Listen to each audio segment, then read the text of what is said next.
Hello, ladies and gentlemen. Rafi Chowdhury here from RafiChowdhury.com. And today I'm going to be talking to you guys a little bit about the importance of communication in a relationship. So, how important is it to communicate in a relationship? The short answer to that question is that communication is literally everything. If you're not able to communicate with your significant other and you guys are totally different pages, doesn't matter how much chemistry you have with each other, it's just not going to work. And the reason for that is because without communication, you guys are just two people simply just can't operate with each other.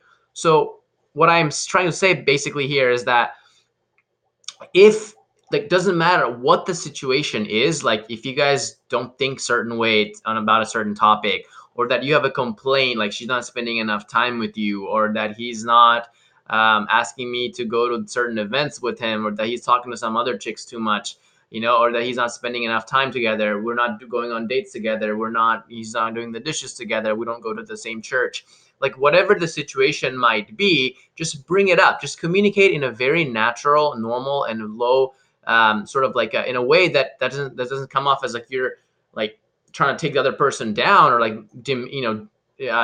like put them down in any sort of way, but just kind of very nicely communicate with your partner anything that you're suffering from, anything that's bothering you, and just kind of naturally try to work things out in a very calm, natural, and a very polite manner with your partner. One of the worst things you can do in a relationship is actually not communicate and let something bother you for a long period of time, and never let your partner know that something is bothering you. The thing is that it doesn't matter how well connected that you think you are with your partner. Like, we as human beings, just generally, we're not that good at like being able to figure out other people's intentions, how they're thinking and feeling in a relationship.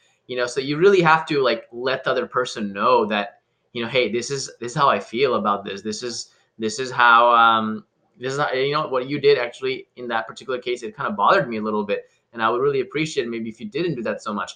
I'm not saying that you should be nitpicky about every little detail and complain about everything, but if it's a big issue and you are fairly sure that your partner has no idea that it's bothering you, you should let them know. Just let them know, hey, it bothers me. I would rather hope that you wouldn't do that. And so communication on little things like that obviously matters, but communication matters even more on like bigger situations. Think about it. When you start dating someone, a lot of people will try to like relate to each other, and they will like always agree with everything, and you guys won't bring up like the big important topics, but you really should bring those things up. I'm not saying that if you have the slightest disagreement that you guys just split off and like, oh no, this is never going to happen. That's not what I'm saying. But what I am trying to say is that you should, if you're early on in a dating phase, you should consider talking about things like what will happen when you guys start like kids. Like, do you want kids? Does she want them? How many? Things like location. Do you want to live with close to your family, or does she want to live somewhere, some other part of the world or a different state than you do?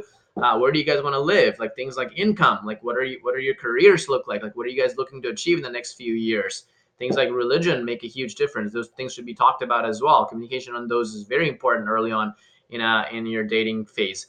Things like what else is very important? Like just lifestyle, right? What do you like? What do you like to enjoy doing? Activities that you guys enjoy doing.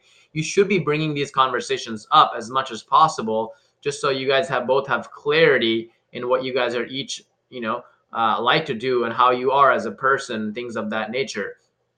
I'm not suggesting that you necessarily do like 21 questions every time that you guys go on a date, but I am suggesting that these topics get brought up early on in a relationship, so you guys can quickly figure out that you guys are kind of on the same page and operating in sync with each other, and that you guys, moving this relationship forward is not necessarily a waste of either of your time, and that it is a meaningful relationship that you guys could work together and build out over time into a healthy, hopefully a lifelong lasting relationship.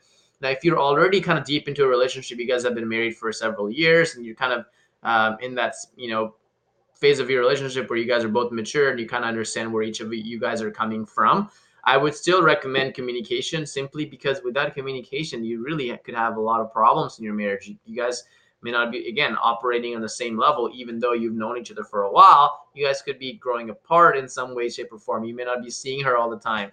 You guys could change as a person. So always letting your partner know, and always taking a positive approach towards it, not in a negative way where you try to put someone down and just say that they're a bad person for this or whatever, but rather just communicating and letting the other person know in the relationship that these are the things that I wish to see. These are the things that I think I could do for we could do together. Here are the things that actually bother me. Is there anything that bothers you? Asking and probing and constantly like figuring out from your partner, like what are the things that bothers them. How could you be a better partner to them? How could you, if you're a believer like I am, how could you lead them closer to God? And things of that nature will give you much more meaning behind your relationship, and will make you a much better communicator, and as a result will give you a much healthier relationship as well overall. This is all the basic tips that I have for you guys on this topic. If you have any further questions and comments, please leave it in the comments below. Would love to answer you guys' questions. Thank you guys so much for watching. Stay blessed.